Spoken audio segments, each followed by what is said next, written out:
Olá, voltamos com o programa Notícia de Frente, são 7h11 e agora voltamos a falar sobre as eleições 2022.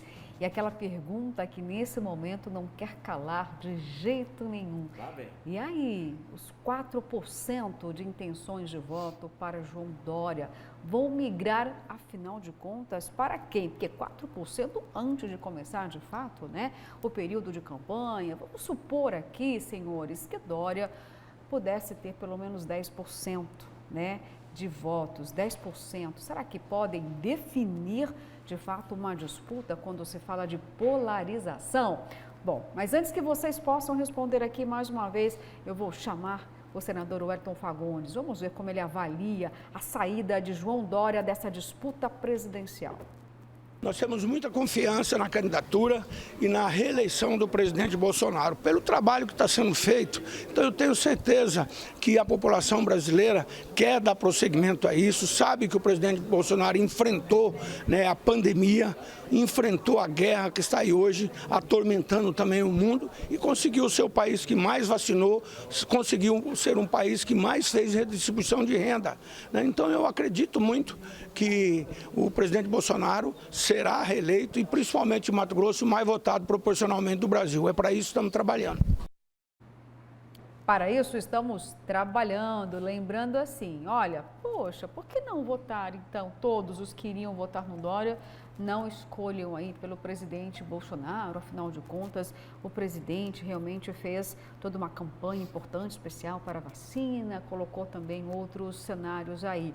Mas, Daniel, vamos aqui entender, João Dória praticou a política do fecha tudo lá em São Paulo, ou seja, paulistas e paulistanos tiveram uma grande rejeição. É até por isso que o próprio PSDB não fez questão da permanência de João Dória no partido para essa disputa. Muito pelo contrário, fritaram João Dória. A palavra é essa. Nem as prévias foram respeitadas. E aí, será que de fato pode sobrar algum percentual para o presidente Jair Bolsonaro? Estamos falando do mesmo perfil de eleitor ou não? Pois é, isso é grande curiosidade e o ponto de interrogação que fica entre os especialistas em marketing político. Porque tem que se olhar a tendência, a rejeição que cada um dos eleitores do Dória tem, o sentimento que eles têm em relação a Bolsonaro e a Lula, né? Qual rejeição é menor, né? De certa forma, assim, o que está muito claro é que não vai ter transferência óbvia de votos para um ou para outro, né? Vai ficar bastante dividido, ou então, ou até uma parcela tem essa tendência de esperar qual é a definição da terceira via, né? Pode sim, Simone Tebet ser, de certa forma, também beneficiada com isso, né? Mas o que todos estão esperando, as próximas pesquisas, é para saber daquelas parcas intenções de votos que existiam para Dória, para onde vão, né? Eu acho que vai ficar bem distribuído entre os dois, Bolsonaro e Lula, já que quem votaria em Dória tem rejeição aos dois, né? Enquanto isso, mas a terceira via, se tivesse um nome já bastante definido, bastante decidido, essa terceira via seria a mais beneficiada. A Simone Tebet tenta ainda comer pelas beiradas, aí, conseguir uma musculatura eleitoral maior para ver se de olho nessas intenções de votos do João Dória. Amanhã está programada a divulgação da pesquisa Datafolha, né, dos últimos 2 dias. Ela já vai trazer um pouco desse cenário pós-Dória, né, para a gente ter uma ideia do que pode acontecer no Brasil. Mas realmente vai ficar em suspense isso, né? Os eleitores que pretendiam votar no ex-governador de São Paulo, eles devem decidir exatamente que caminho seguir. Não está óbvio se é para Lula, se é para Bolsonaro ou para a terceira via. É isso aí, professor. Todos querem abocanhar esses 4%. A meu ver, o maior percentual de migração dos votos de João Dória vão acabar indo para o pré-candidato Ciro Gomes, né? Na sequência, o Lula, Bolsonaro e a Simone Tebet. Por que isso, professor? Porque a Simone Tebet ainda é muito desconhecida, né? E, de certa forma, não vai acabar recebendo tantos votos, os votos que seriam do Dória. Nesse percentual todo, né, quem sai beneficiado de tudo isso é o Ciro Gomes, pelo menos neste atual cenário, né? E os institutos de pesquisas, como você tocou exatamente nesse assunto, né? Eu acredito que até final de junho, começo de julho, né, nós teremos um cenário absolutamente diferente daquilo que os institutos de pesquisa vêm apontando, né? Eles acabam se aproximando cada vez mais da realidade dos fatos, né? Até mesmo para que alguns não passem vergonha, né? Vergonha nos números que estavam apresentando desde o início do ano. Simples assim, pelo menos essa é a leitura que eu tenho com relação a institutos de pesquisa e migração de votos do Dória para os demais candidatos. Agora, Daniel, uma movimentação importante da terceira via, porque tudo vai acontecer ainda. As declarações da pré-candidata, a senadora Simone Tebet, ela disse que ela quer unir ainda mais o centro democrático, ou unir verdadeiramente. Com isso, ela está querendo dizer o quê? Eu preciso do PSDB, eu preciso e quero também o Cidadania. E será que ela vai conseguir ter essa união? Qual será, então, o nome, se caso ela for encabeçar essa chapa, o vice, quando ela diz que ela quer a união do Centro Democrático Brasileiro? Os líderes de todos os 3 partidos estão conversando bastante ultimamente, nas últimas semanas, e chegaram ao consenso de que ela pode sim encabeçar a chapa. Existem algumas possibilidades para vice, um deles é o Tasso Gereissati, um importante líder tucano, né, do Nordeste.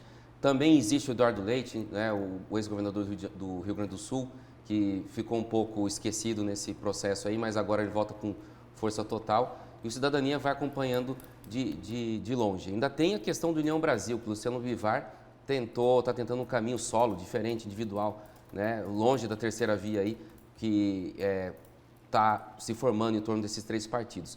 Ela também vai tentar, nessas próximas semanas, chamar de volta a União Brasil para que se some a esse esforço de tentar viabilizar essa terceira via, está muito difícil, né? Mas o que vai realmente demonstrar quais são os próximos capítulos são essas pesquisas internas que os 3 partidos têm feito para saber a viabilidade do nome dela ou se algum outro vai aparecer. Inclusive o próprio Eduardo Leite, como eu já citei, que aparecia, pontuava de certa forma naquelas pesquisas anteriores, né? Ele também pode ser um nome a ser trabalhado aí pelo PSDB por esse centro democrático, como está sendo chamado de terceira via. Daniel, como é que fica a situação do governador Mauro Mendes, considerando que ele já está declaradamente cada vez mais próximo dessa possível reeleição do presidente Jair Bolsonaro, se o Bivar realmente sair candidato como terceira via da União Brasil num acordo nacional? Como é que vai ficar a situação do Mauro Mendes, né? Vai pedir voto para quem? Para Bolsonaro ou para Bivar? O entendimento de algumas pessoas do União Brasil é de que o palanque aqui em Mato Grosso vai ser liberado, né? Mesmo que o Luciano Bivar venha ainda com esse projeto de ser candidato à presidência, o governador vai poder continuar, vai ser autorizado a subir no palanque do Jair Bolsonaro. Algumas pessoas dentro do próprio partido são contra isso, falam, já que a gente tem um candidato próprio, vamos, né, votar nele, vamos apoiá-lo. Mas em alguns estados isso está mais difícil, esse arranjo, né? Aqui em Mato Grosso seria um desses estados que o governador teria essa liberdade para poder apoiar o Jair Bolsonaro. Olha só, e falando então, gente, das eleições 2022, acabei de receber aqui a confirmação que daqui a pouquinho, viu, às 8h30 da manhã vai ter uma coletiva de imprensa e será lá na Assembleia Legislativa de Mato Grosso e tem relação direta com o Partido dos Trabalhadores, porque o deputado estadual Lúdio Cabral, o pré-candidato ao Senado James Cabral e os pré-candidatos ao governo pelo Partido dos Trabalhadores, Domingos Sávio e Reginaldo Araújo, concedem entrevista coletiva daqui a pouquinho, viu? E é claro, é a reafirmação de que o PT está defendendo candidatos para a majoritária, para ter uma disputa também com o governador Mauro Mendes e mais, fortalecer o que aqui em Mato Grosso? Palanque para o ex-presidente Lula. Não, a movimentação do PT. E do PDT também, porque está havendo um ensaio aí, uma tentativa, né, de se lançar aí o Antônio Wagner como candidato ao governo do estado pelo PDT. Também ele que tem uma representatividade muito grande junto aos servidores públicos, né? Sempre lutou pelos direitos dos servidores públicos. Isso quebra, de certa forma, e reforça exatamente, né, essa questão da dificuldade que o atual governador Mauro Mendes terá de ter os possíveis votos dos servidores públicos aqui no estado de Mato Grosso. Vai dificultar ainda mais, né? Muito bem. Agora, Daniel, diz uma coisa para mim. Qual a movimentação, então, em relação à União Brasil? De fato, agora, o nome de Luciano Bivar voltou à tona A gente pode ter uma surpresa aí? Ele já havia feito esse movimento de se descolar dessa terceira via e tentar um caminho solo, né? Viabilizar ali uma candidatura à presidência da República. Não está sendo muito acreditado, né, nesse projeto aí. É por isso que a própria Simone Tebet e os líderes dos 3 partidos que estão ao redor dela tentam trazê-lo de volta, né, para essa terceira via, porque assim, quanto mais pulverizar, pior, né, para esse projeto que tenta quebrar a polarização de Lula e Bolsonaro, né? O Ciro Gomes vai continuar no seu caminho ali, no seu espaço para rivalizar com os dois, né, na frente, mas esse centro democrático tenta unir o maior número de partidos e com um poderio de voto, como é União Brasil, como é o PSD também, né, do Rodrigo Pacheco, do Gilberto Kassab, que também não sabe não se definiu para que lado vai ainda. Então, esse centro democrático aí liderado pela Simone Tebet tenta trazer de volta o Luciano Bivar. Os próprios correligionários, os próprios companheiros de partido do Bivar sabem que ele não tem muita chance, né? E essa ideia dele se viabilizar sozinho como candidato a presidente não tem recebido o apoio que ele imagina, principalmente em alguns estados, né, que já pensam em fazer composições com as atuais opções que existem, né? Agora, olha só, professor Daniel, a gente está falando aqui do PT, que vai tentar fortalecer a majoritária para também dar mais espaço para o ex-presidente Lula. E, Daniel, tivemos aqui, né, a visita da pré-candidata Simone Tebet, né? Então, sabemos que a densidade eleitoral do estado de Mato Grosso é pequena frente a outros estados, né? Mato Grosso não tem o poder, ou tem o poder de definir, por exemplo, um resultado como este. Mas é importante Mato Grosso amadurecer, de fato, todo esse processo eleitoral. Temos a terceira via, Simone Tebet, que é uma filha de Mato Grosso, e ela declarou, viu, olha, que a região centro-oeste, principalmente os estados de Mato Grosso e Mato Grosso do Sul, eles nunca ficam na pauta principal do governo federal, embora nós tenhamos aqui o celeiro do mundo, Daniel. Então, ela defende o quê? Mais investimentos para cidades, municípios de médio porte. Embora seja uma capital, Cuiabá, ela tem apenas, juntando com Várzea Grande, 1 milhão de habitantes. Não é um grande centro, é um centro de médio porte.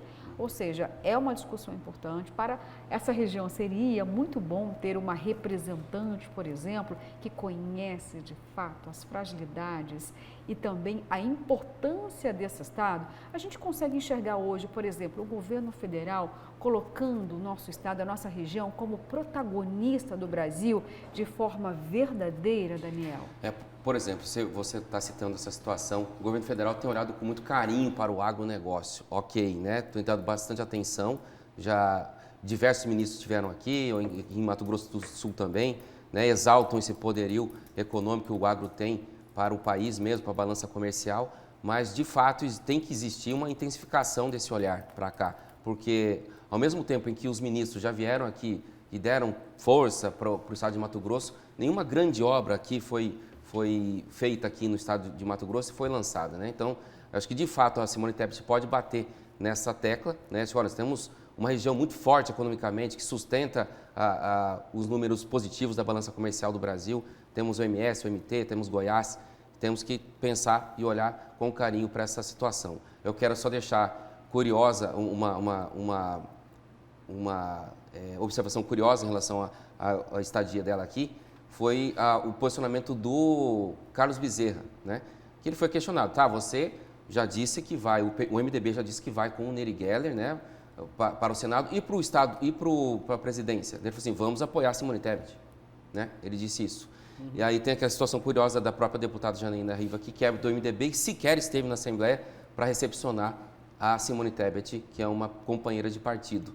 E aí, questionado sobre isso, o presidente do partido, o Carlos Bezerra, disse, olha, se houver esse tipo de posicionamento, é uma infidelidade partidária. Ele disse mesmo sobre isso. Né? E agora começa a ter cobrança dos partidos, Daniel, porque olha só, existem posicionamentos assim, professor, os estados vão ficar desobrigados a seguir a nacional, mas nesse momento parece que o discurso está mudando. É impressão ou não? Está acontecendo de fato isso? Um chamamento assim, olha, não, vamos ter que mudar aí esse posicionamento. O discurso torna-se cada vez mais adequado, né, ao público-alvo, né?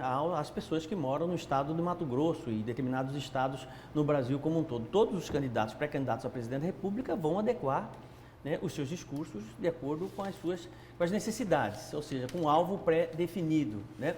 Que Mato Grosso é um estado rico, todos nós sabemos, não precisa provar mais nada para ninguém, tanto é que durante a pandemia foi um dos estados que mais cresceu, ou só o estado que cresceu durante a pandemia sustentou esse país e vem sustentando há muito tempo, considerando o seu percentual de ajuda dentro do produto interno bruto deste país. Isso é fato, né?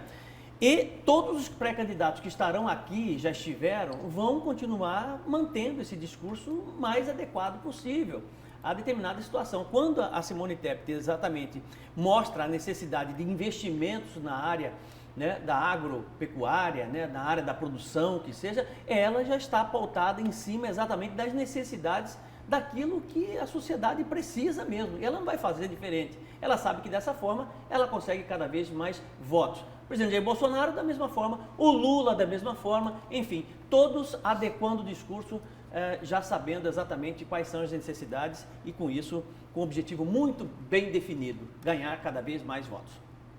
Muito obrigada, professor. Daniel, quarta-feira tem sessão na Assembleia Legislativa, logo mais. Eu vou te perguntar, hoje será que tem apreciação de vetos do governador Mauro Mendes? Tem aí projetos polêmicos? O que deve ser a grande tônica lá da Casa de Leis? Uma sequência de vetos hoje serão apreciados pelos deputados, muitos projetos importantes. Eu acho que o principal deles vai ser aquele projeto que foi vetado pelo governo de Mato Grosso sobre a redução da jornada de trabalho para os servidores que têm cônjuge ou parentes com deficiência, né, com doenças incapacitantes.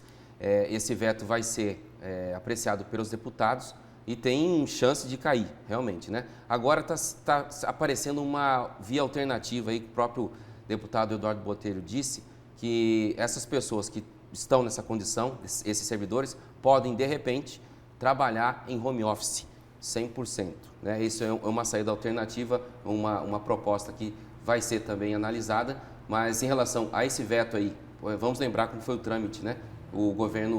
O Executivo mandou para a Assembleia uma proposta de 25% de redução da jornada.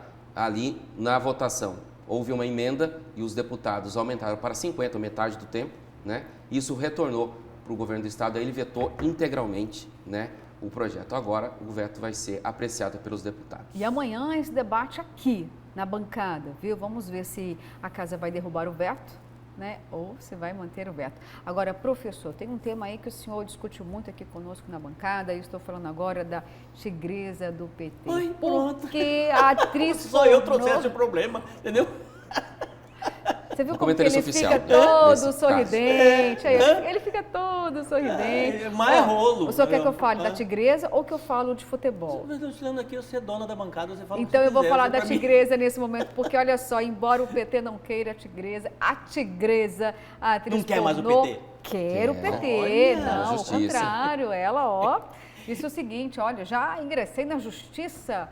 Ela quer, professor, Toma, fazer parte quero desse ver processo eleitoral e no Partido dos Trabalhadores. Ela mesma declarou, gravou um vídeo dizendo que ela ama Lula e que ela precisa estar no Partido dos Trabalhadores. E aí, professor, ela aciona a justiça contra a decisão que barrou a filiação dela em Mato Mas pelo Grosso. jeito o Lula não ama ela, né? A Malela.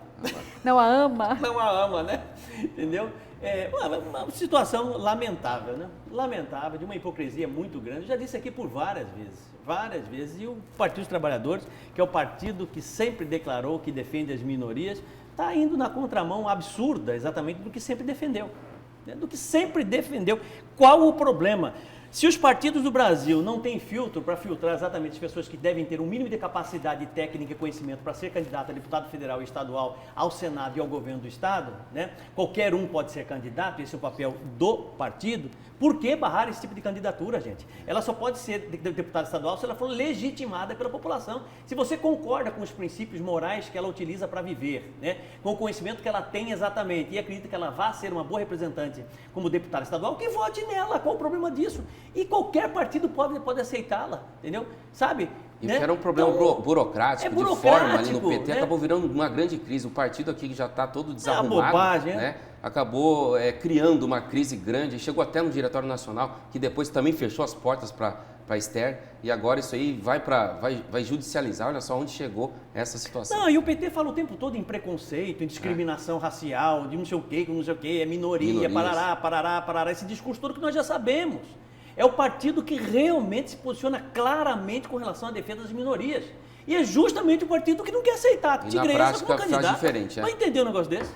Pois é, gente, tem mais um aqui. Eu não posso encerrar o programa sem comunicar a vocês. Tem novo pedido aí de impeachment do prefeito da capital, Emanuel Pinheiro, e quem está brigando de novo é o vereador, o tenente-coronel Pacola. Sabe por quê? Está chamando aí o prefeito de fura-fila. O prefeito teria feito um agendamento secreto, furando a fila, para beneficiar 46 pessoas em relação à vacina contra a Covid-19. E aí o vereador, o tenente-coronel, protocolou um pedido para a abertura de comissão processante contra o prefeito da capital, Daniel. Vamos esperar a reação, né, dos colegas vereadores para saber se a comissão vai ser instaurada, né? Mas realmente já existia essa investigação, essa suspeita de uma espécie de esquema fura-fila aí por baixo dos panos. Mas vou aqui antecipar, professor, esse é o 7º pedido já protocolado na Câmara para instaurar comissão processante contra o prefeito e nenhum conseguiu, sair do papel. É porque não tem a maioria lá, não tem a maioria, né? Mas o Pacola está tomando como base, como referência, isso é importante, né? Um posicionamento do Ministério Público, né? 46 pessoas, segundo o Ministério Público, né? E endossado pelo vereador Pacola, né? Foram, inclusive, colocados lá, indicados pelo prefeito para furar fila, um negócio desse. Precisa aprovar. Tá certo. Amanhã tem muito mais. Conto com vocês dois aqui. Você tenha um bom dia e até amanhã, viu? Às 6 horas da manhã, em ponto aqui nesta bancada. Obrigada pela audiência.